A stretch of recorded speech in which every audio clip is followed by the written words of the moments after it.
Carbon dioxide export CO2 retain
Good afternoon.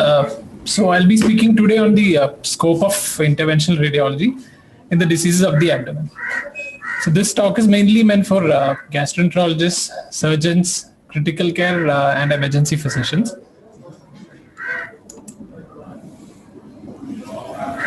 Now first coming to what is the modern role of the interventional radiologist.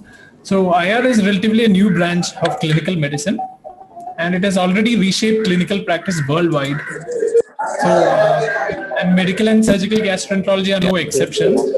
And interventional radiologists can collaborate with surgeons, critical care physicians, and gastroenterologists to tackle complex problems.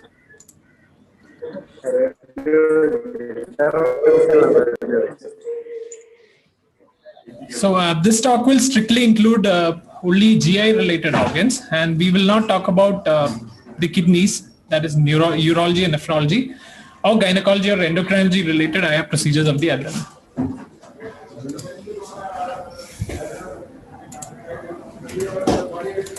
So what are the advantages of interventional radiology? So it's a minimally invasive procedure and most often involves only a needle prick. So that results in better patient comfort, early mobilization, and lower risk of venous embolism. And all of this results in shorter hospital stay. And most cases, the organ can be preserved. So it need not be resected or removed. It can be preserved in most cases. And though the initial investment may be a little higher, at the end of the procedure, considering the long-term morbidity, the overall cost may be lower. Now coming to the interventional radiology procedures in abdomen, I'll briefly give an overview of what all can be done in the abdomen, specifically of the GI tract and hepatobiliary system. So coming to liver and biliary, first we can do plug liver biopsies. So in comparison to routine liver biopsies, which are done in chronic liver disease patients who already have a hypocoagulant state, we can prevent the risk of bleeding by performing a plug embolization of the tract. So we can perform plug liver biopsies, which have been proven to be safe in patients who do not have frank coagulopathy or ascites. Then coming to ablation of tumors, that's one thing that we can do in a very minimally invasive way. This may avoid surgery, not necessarily in all cases, and can reduce the morbidity with equal efficacy. Then coming to palliative treatment of tumors, certain tumors of the liver, we can perform transarterial chemoembolization, also known as TACE. And then there is transarterial radioembolization, or also known as selective internal radiation therapy.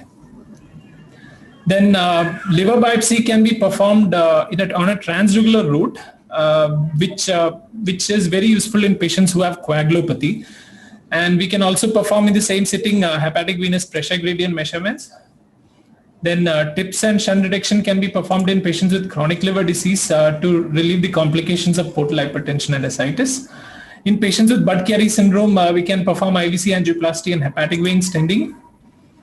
In patients with refractory gastric variceal bleed, we can perform obliterative sclerotherapy, which can be balloon-assisted antegrade or retrograde procedures. I'll come to these procedures later.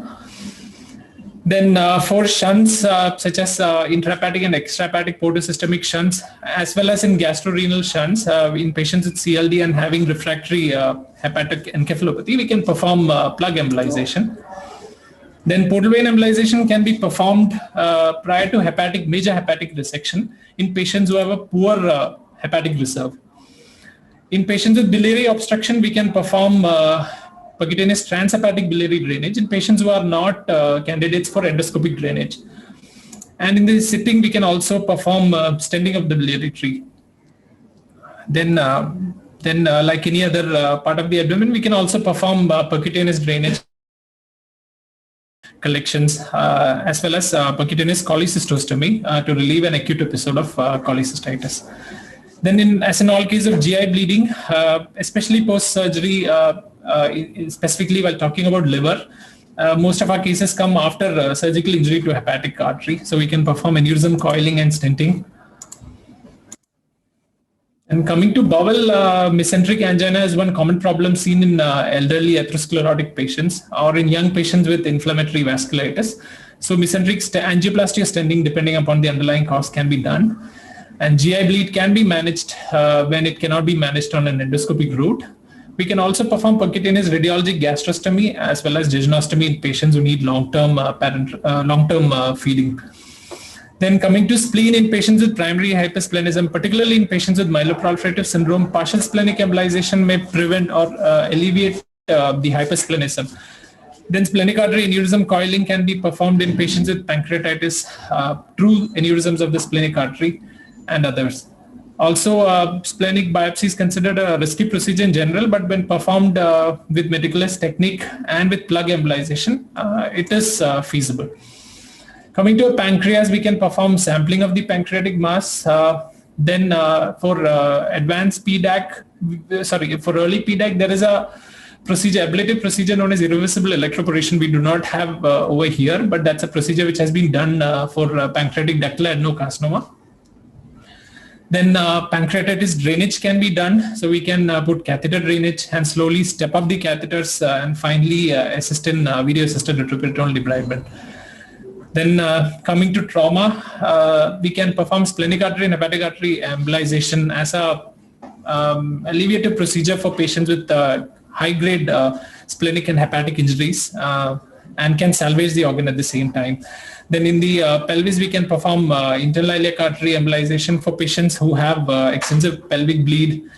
And in patients who are on immobilization and cannot be started on heparin or an defective on heparin or have contraindications for heparin, we can put in IVC filters. Now, first I'll come to the ablative procedures. I'm not dealing with all the procedures that I've spoken before because that will make it a very extensive talk. So I'll briefly cover the most important procedures. So first coming to ablation. So ablation is a procedure whereby you induce necrosis, coagulative necrosis or apoptosis or a combination of both of a tumor. So it's a curative therapy and in many cases may be as effective as surgery. So this is commonly used for tumors which are very small or relatively small. These are the different types of ablation that can be performed. So they're broadly classified into chemical ablation and energy-based ablation. Chemical ablation involves injection of alcohol or acetic acid into a tumor to produce coagulative necrosis. Energy-based can be thermal or non-thermal. So among thermal comes RF radiofrequency ablation, microwave ablation, and cryoablation. Among non-thermal ones come irreversible electroporation.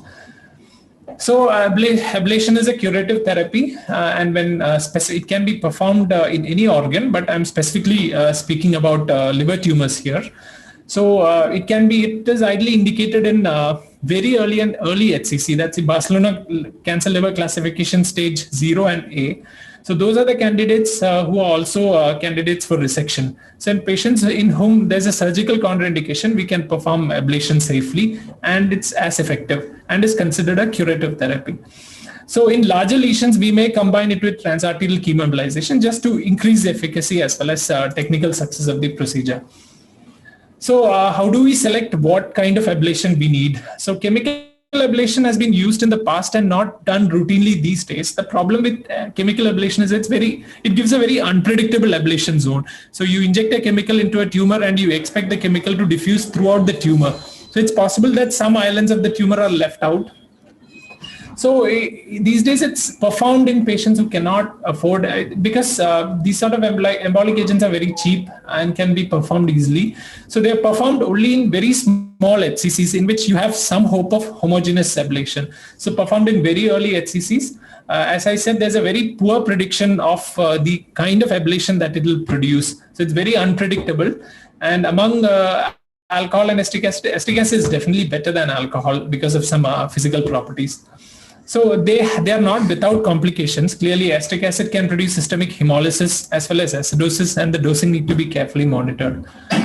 Now, coming to thermal ablation, the commonly done procedures are microwave and radiofrequency ablation. Now, microwave is any day better than radiofrequency ablation because it's a totally different mechanism. So I'll not go through the mechanism, but basically these are the advantages. So it produces a very predictable ablation zone. So when you set the ablation for say 3 or 5 centimeter, it gives the exact ablation zone and the margin that you want. So it gives a very predictable ablation zone. And unlike RFA, which has a good ablation up to 3 centimeter, microwave can often provide larger ablation zone up to 5 centimeter that covers the Milan criteria, although not the UCSF criteria. Then microwave can do the microwave ablation is much faster than RFA, and especially considering that these procedures need general anesthesia or at least a good sedation, this is also important. Now, there's one effect called heat sink effect, which is a problem seen with RFA. So when a tumor is close to a vein, the heat may be diverted through the vein, and there might be less effective ablation in the portion of the tumor close to the ablative zone.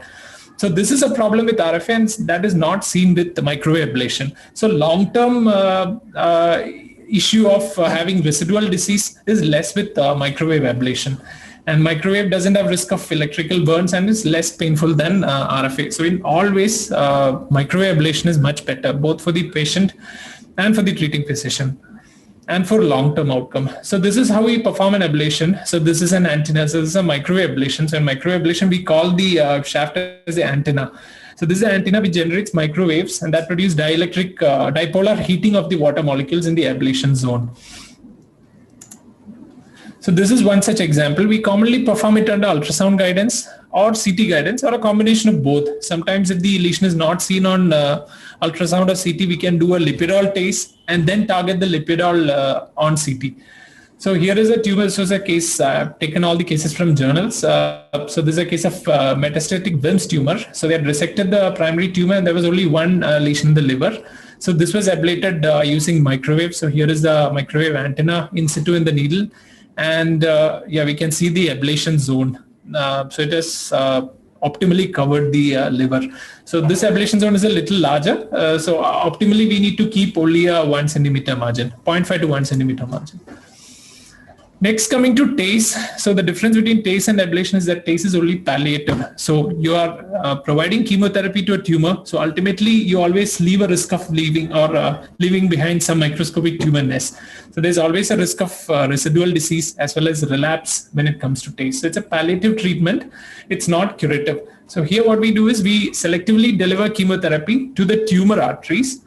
And this avoids collateral damage to the normal liver. So if you're supplying systemic chemotherapy or to supply to the whole body, on the other hand, we can provide higher concentration of the drug within the tumor and preventing collateral damage to the liver. So in TACE, not only do we provide chemotherapy, we also provide embolization. So that results in both chemotoxicity as well as ischemic insult. So as I said, it reduces systemic toxicity as well as tumor concentration of the drug is improved. So what are the indications for TACE? So the standard of care, TACE is the standard of care in all BCLC-B HCC, which is an intermediate stage HCC. And in some cases, it may even downstage a BCLC-B HCC to resectable. Then in patients with BCLC-A, the treatment of choice is either resection or transplantation or ablation, depending on the patient fitness and presence of portal hypertension. So if resection or transplantation is the case, many patients might not undergo this sort of a therapy immediately. So there might be a waiting period for many of these patients. So TACE can serve as a bridge therapy temporarily to prevent the progression of the disease. And thereby, the patient can still continue to be a candidate for transplantation. Otherwise, the tumor might progress in the interim when the patient is waiting for transplant and then be excluded from the transplant list. In BCLC-C or advanced HCC, it can be performed as a palliative therapy. So it's not the standard of care, but these days the concepts of treatment have changed. So it is in patients with limited extrahepatic disease, with perihepatic lymph nodes, very segmental or subsegmental portal vein thrombus, still TACE can be provided as a palliative therapy. Then apart from HCC, it can also be used for palliation in colorectal and neuroendocrine metastases of the liver. What are the contraindications for TACE? So in TACE, you're embolizing the hepatic artery. So in a patient whose portal circulation is already compromised, like in patients with CLD and patients with portal vein thrombosis, there's a high risk of hepatic decompensation. So we look at the performance status of the patient. We look at the Eastern Cooperative Oncology score. We look at the CTP and MEL scores, and then decide whether a TACE needs to be performed or you need to put the patient on conservative management and remove the decompensated state before performing a TACE. Then tumors with extensive liver involvement, you might not be able to salvage a normal liver parenchyma. So in those cases, TACE is contraindicated. Presence of main portal vein thrombus as well as hepatofugal flow within the portal vein are contraindications because that can result in hepatic failure. And presence of extensive extrahepatic disease, the patient is not a candidate at all for TACE. So different types of TACE. So when coming to a technique, one classification is the amount of selectivity you do at the time of catheterization.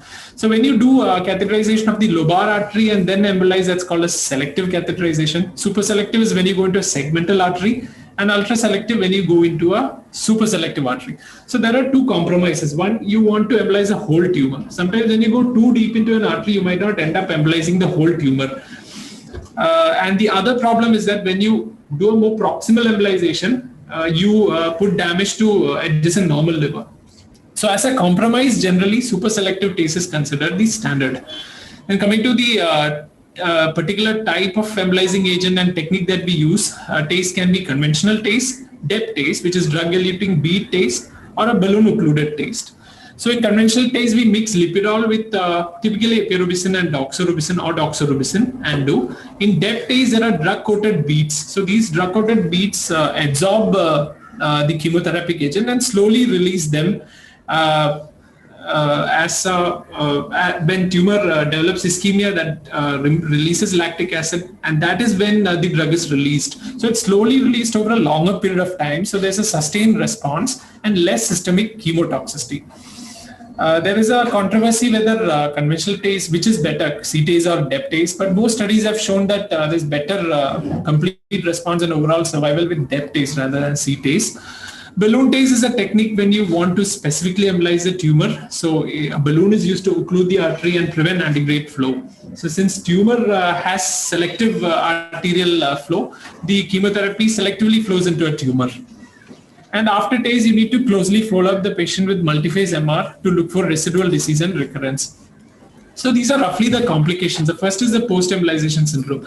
That's a clinical syndrome which is seen almost after every embolization. So peaks in the second day and gets over in a week. Usually the patient develops fatigue, malaise, and seen almost universally in TACE. And typically this should not be called a complication. It's seen in most patients. The most important complication is, of course, hepatic failure. So as I said, when you embolize a large portion of the liver, then the patient's hepatic failure. And these are the risk factors for hepatic failure. I'm not going into that. Then sometimes ischemia and sepsis, procedural sepsis can result in hepatic abscesses after ischemia sets in. So we need to provide antibiotic prophylaxis. Sometimes the embolizing agent may go into non-target normal liver or into other organs such as gallbladder. So that can result in non-target embolization.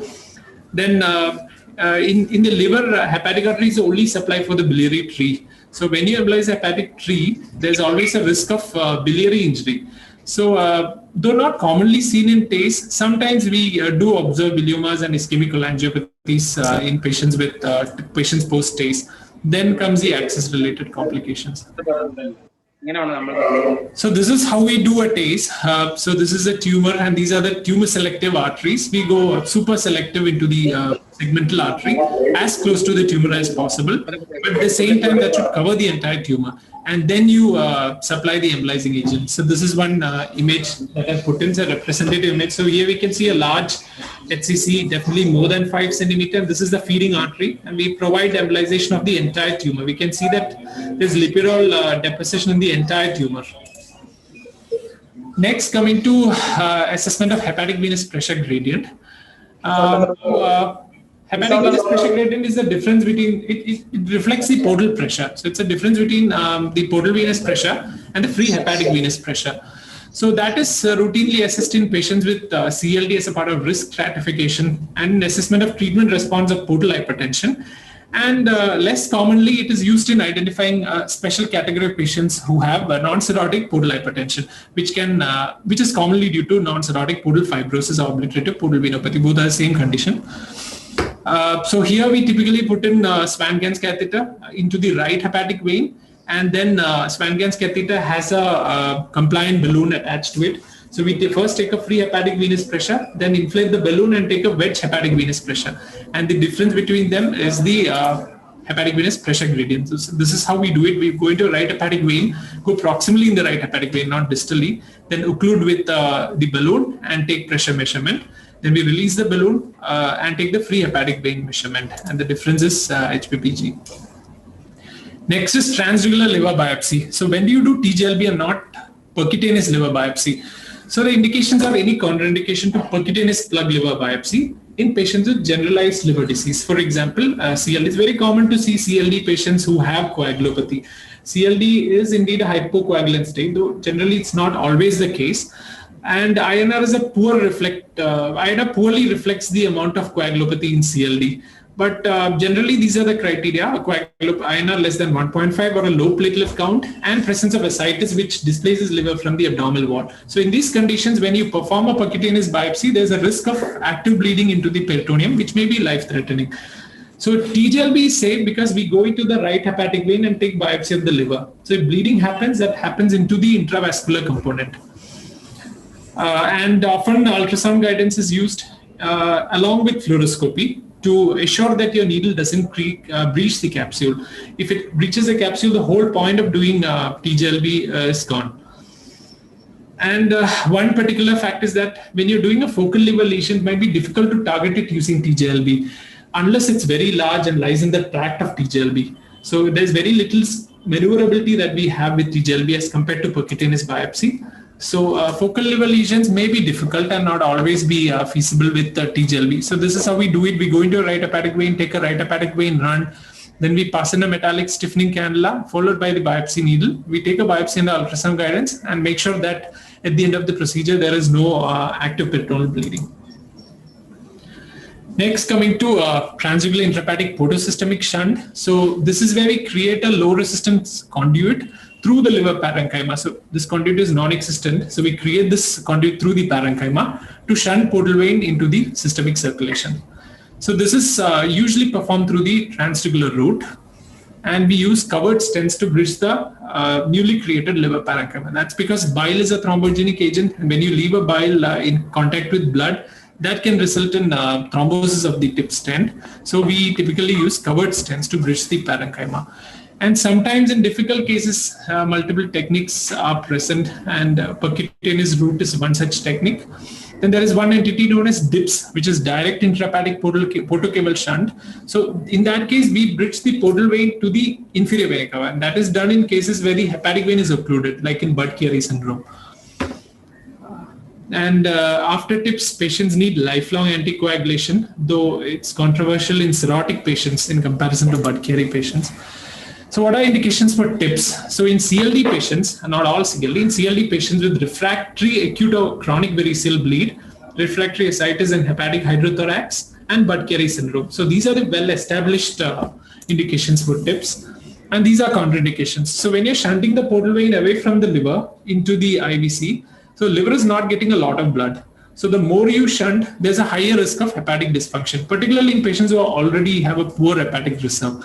So one complication is hepatic dysfunction after TIPS. And because of that, in patients with already existing severe hepatic dysfunction, you postpone TIPS till the liver function improves. Patients with biliary systemic sepsis, there's a risk of the stent getting infected, so we do not perform TIPS at the time of active infection. In patients with sinistral or left-sided portal hypertension, there's no point in doing a TIPS because in these patients there's splenic vein thrombosis and that results in isolated gastric varices.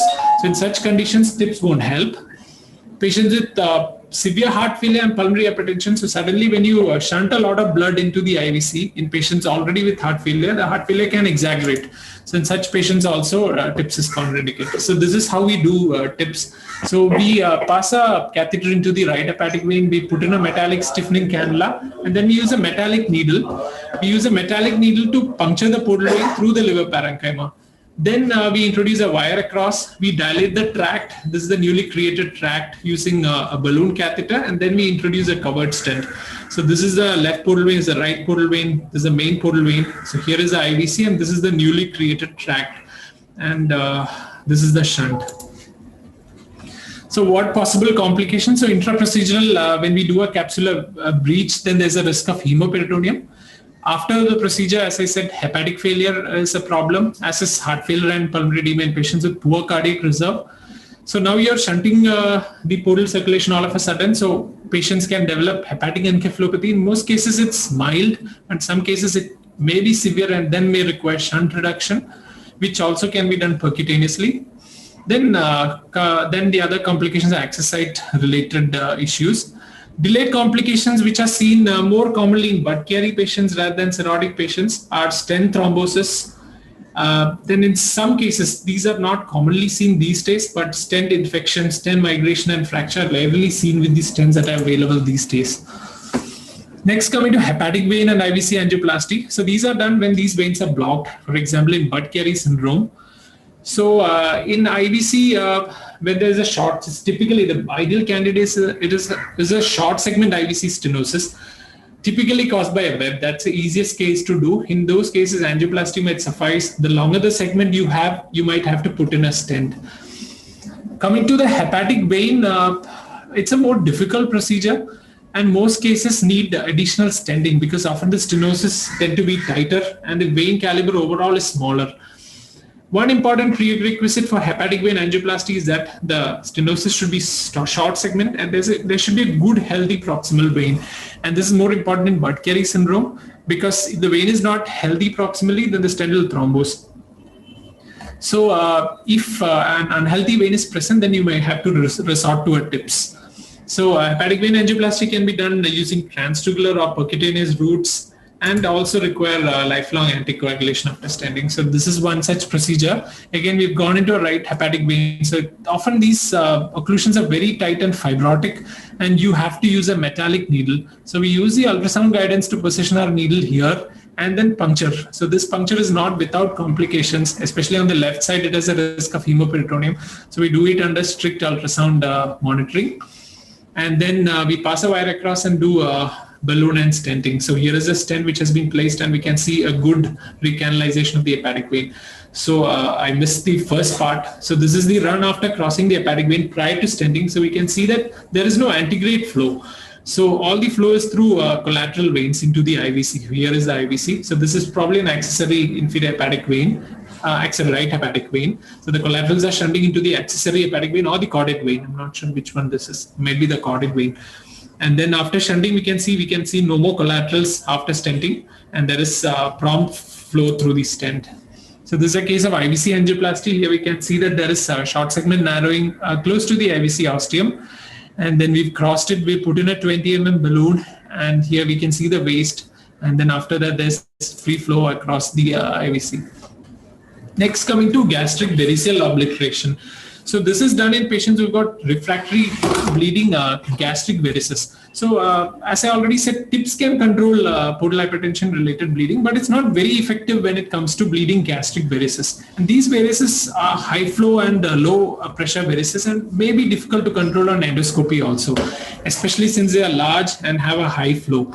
So when they're refractory to endoscopic therapy, variceal obliteration, percutaneous variceal obliteration is a good option. That can be performed on antegrade or retrograde routes. Commonly, we perform retrograde routes because antegrade means we are going through the efferent vein, which is through the right or left coronary vein or gastric vein. And that needs tips prior to the procedure.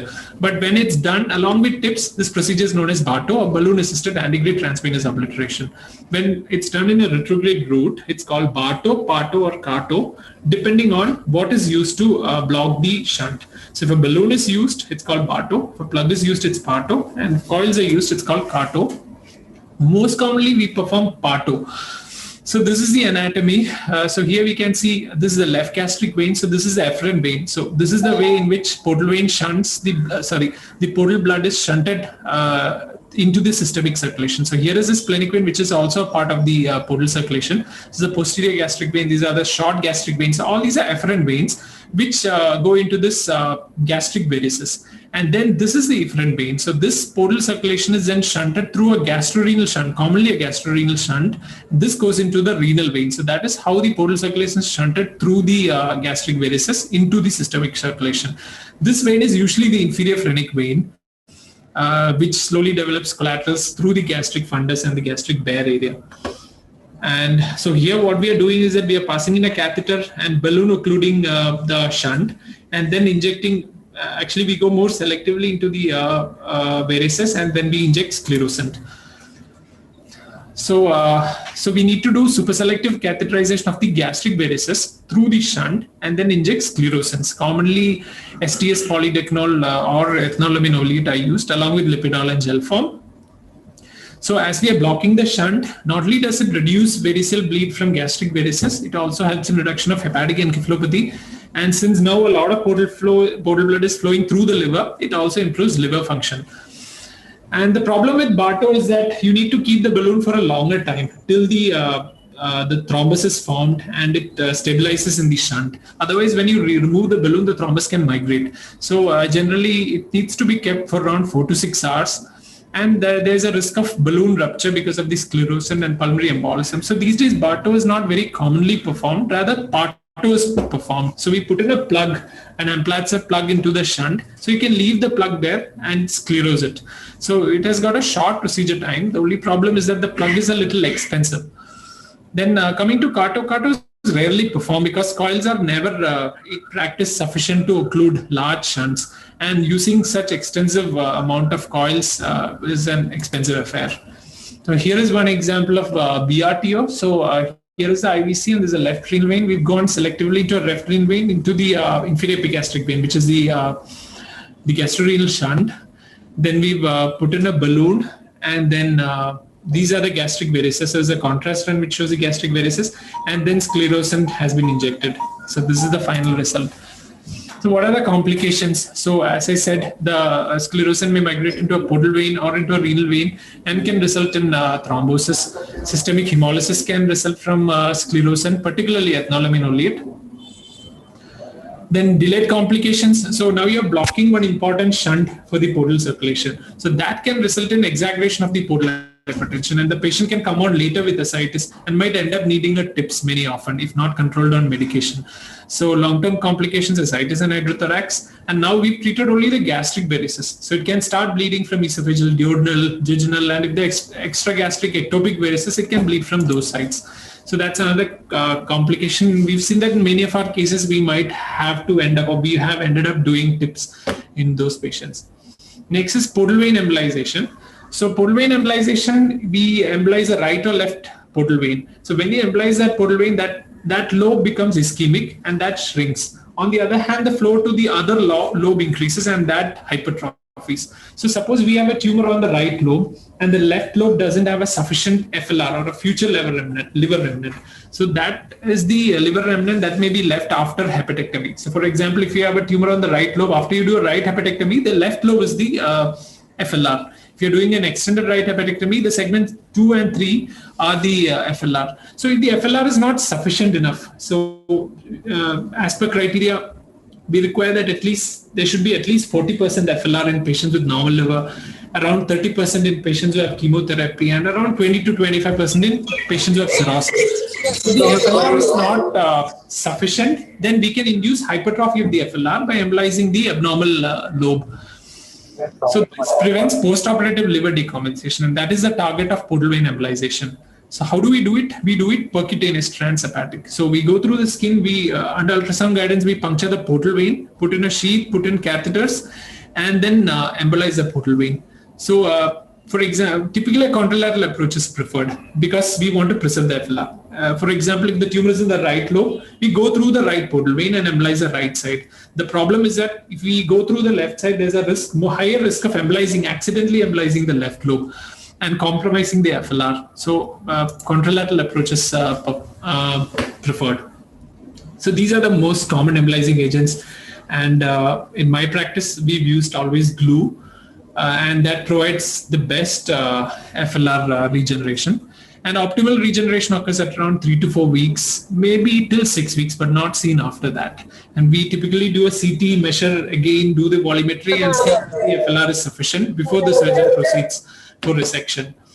The contraindications include severe portal hypertension, portal vein thrombosis. These are the complications. So sometimes if you're not careful, we may have significant non-target embolization. So if you're planning to do right portal vein embolization, there might be accidental embolization of the left portal vein. Generally, it's not a problem because embolization is small and not usually a problem. But if there's significant embolization, then that might compromise the FLR and the whole procedure may be worthless. Then post-embolization syndrome, as seen in all cases of embolization, is commonly seen. And again, access-related complications. So there can be a hemoperitoneum, subcapsular hematoma. So this is one example. So here is a portal venogram. So we've gone through the abdominal wall, gone into the portal vein, placed in a pigtail catheter, taken a run. So there's a right portal vein, there's a left portal vein. We've gone into the right portal vein. So here we are intending to do a right portal vein embolization. We put in a SIM catheter and then performed gel form as well as coil embolization. So this is from the literature. We've never performed coil embolization, but these people have performed coil embolization, and then we can see there is complete obliteration of the flow on the right side. And this is the preserved left lobar portal venous flow. And over time, because of this, the left lobe hypertrophies. Next, coming to percutaneous transhepatic biliary drainage. So this is done in patients who have biliary obstruction and are not candidates for endoscopic drainage. So always endoscopic drainage is the choice because it's easier for the patient. You drain it through the ampulla, place a stent, the patient need not be bothered about that. The problem with percutaneous drainage is that very often we might have to leave a percutaneous catheter. So always endoscopic drainage is preferable. But in patients who are not amenable for endoscopy, we go for PTBD. So what are the indications? Now coming to malignant indications, in malignant cases, the most important indication is relieving jaundice. So if the patient has jaundice, obstructive jaundice, it's detrimental to a subsequent surgery or TACE or chemotherapy, then the patient can go into easy liver dysfunction because jaundice itself results in liver dysfunction, obstructive jaundice. So these are the cutoff values for bilirubin which are needed for all these procedures. And our attempt is to bring down the bilirubin below these cutoffs so that the patient can receive chemotherapy, TACE or surgery. So it improves liver function. In some cases, it may be indicated for patients who need relief from pruritus and also in patients who have cholangitis. So in cholangitis, we need to promptly drain that that particular biliary duct before there is cholangiovenous reflux and sepsis. So relieving cholangitis is a priority case when we do PTBD. Less common indications include percutaneous access for brush cytology, intraluminal ablative therapy, and access for stenting when endoscopic stenting is not possible. Among benign causes, one standard indication is edge stricture. So after surgery, you do hepatogenostomy and that undergoes stricture. We can perform PTBD, serial dilatation of the edge stricture. And in patients with surgically induced biliary duct injury, in sepsis. So here we do a PTBD to divert the bile as a biliary diversion procedure. And sometimes it's used prior to surgery when the surgeon needs to correctly localize the duct. Sometimes it may be possible to localize the hepatic ducts when there are a lot of collaterals, when there's a lot of postoperative inflammation. So in these cases, we place a PTBD and a catheter across so they can easily palpate the duct prior to surgery or during surgery. So what are the anatomical criteria? So a lot of ways where we decide which side to drain. We can do a right PTBD, a left PTBD. And the criteria is that for reduction in jaundice, we need at least 30% of the liver parenchyma to be drained. So that 30% can be attained by draining the right or left lobe. Right side produces about 55 to 60% of the bilirubin, left side around 30 to 35%. So even left side PTBD can sufficiently relieve jaundice. For pruritus, any one segment drainage is sufficient. And for cholangitis, we have to specifically drain the infected bile duct. So for example, if the right primary confluence is blocked, then there's no point doing a left PTBD in a patient with cholangitis. You have to do a right-sided PTBD. And a meticulous ultrasound or MR is needed prior to the procedure. MR is not always needed. Ultrasound is sufficient to decide on the site to drain, because that is very important. Because if we do on the wrong side, then it does not produce any benefit. So again, we look at factors like involvement of secondary confluence, anatomical variations, which side has the tumor, which side is atrophied, presence of cholangitis and ascites. So all these things we look on ultrasound and then decide the approach. There are no absolute contraindications for PTBD, but relative contraindications include coagulopathy as well as ascites, which may create complications and also maybe more create technical difficulty for the procedure. So yeah, when do you do PTBD and when do you do ERCP? So ERCP is always typically attempted first unless the strictures are very high and close to the hilum. So in that cases, an upfront PTBD may be performed. In patients who have failed ERCP, so you're trying through the ampulla and you're continuously failing, or your virus going in a different track, then we can try it from percutaneous route.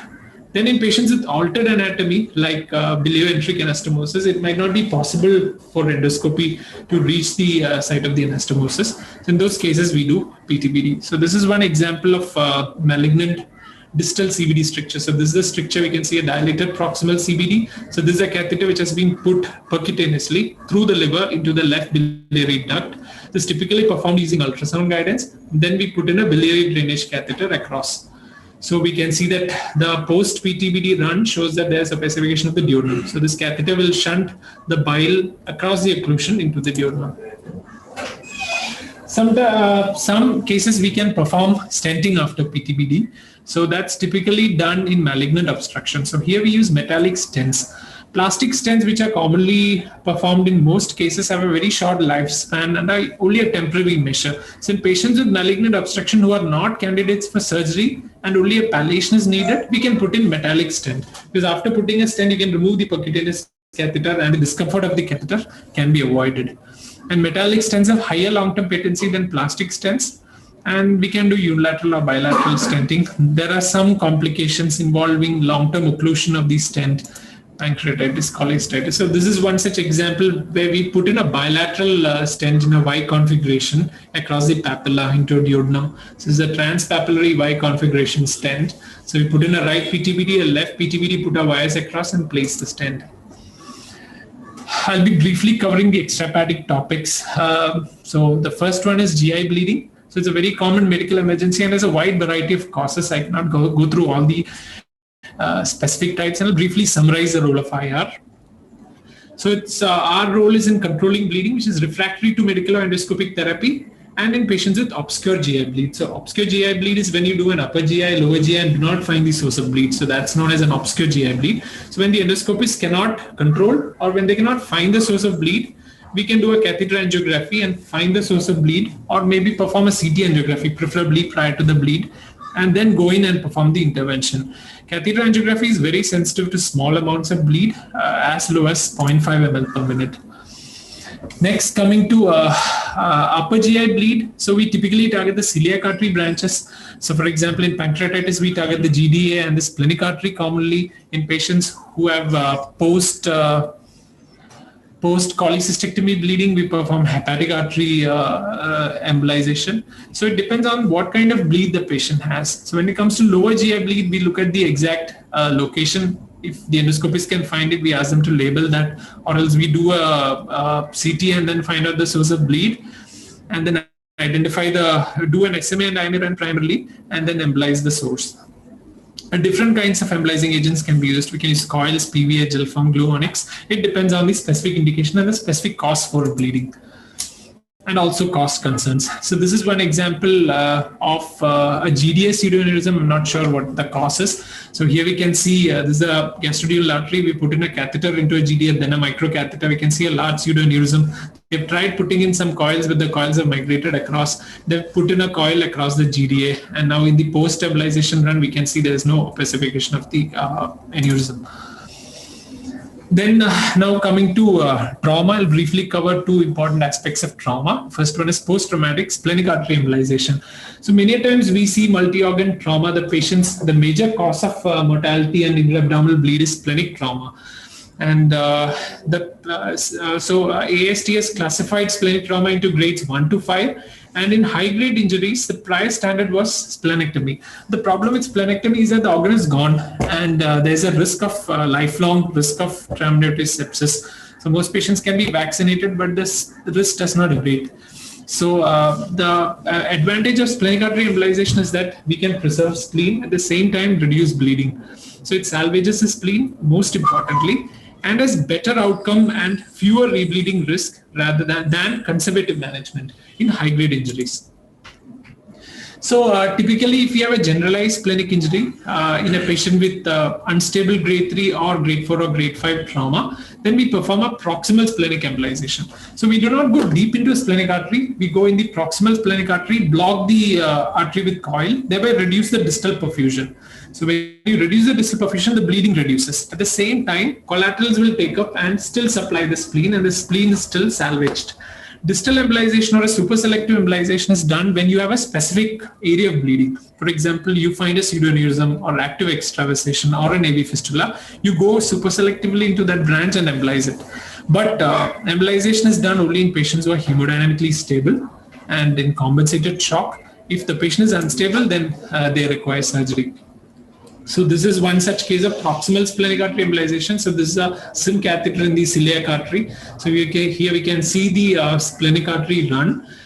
So this is the run after coil embolization. So this is the greater pancreatic artery rising around somewhere in the mid splenic artery. And so this is the embolized segment of this splenic artery. So we can see that blood is now not flowing through the embolized segment. Rather, it's taking a diversion. It's now going through the greater pancreatic artery, then through the horizontal pancreatic artery in the pancreatic arcade, and then through the distal pancreatic artery, it's entering the splenic artery. Here we can see that this is the coil in the splenic artery, and this is distal reperfusion through collaterals. So here we are reducing the perfusion pressure. So splenic artery is a large artery and the perfusion pressure is high. When you put in a coil, the perfusion pressure is reduced and bleeding subsides. At the same time, collaterals will still perform splenic reperfusion. Now, other indications in trauma include renal trauma, hepatic trauma, pelvic bleeding, aortic trauma. I'll not go into the details of all of these. So briefly summarize the most important indications. I've not been able to cover all the entities because it becomes very extensive. And the specific technique that we use depends on a lot of factors. It depends on the patient, their affordability, the specific disease entity, the specific vessel that we needs to go in. A lot of factors determine how we do our embolization. And basically, I need to summarize that it's a very helpful tool in managing a lot of complex cases in the abdomen. Thank you.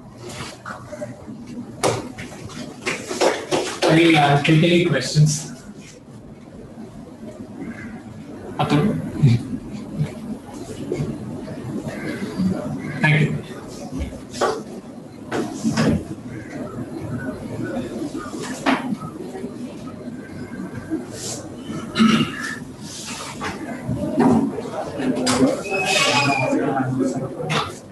Yeah.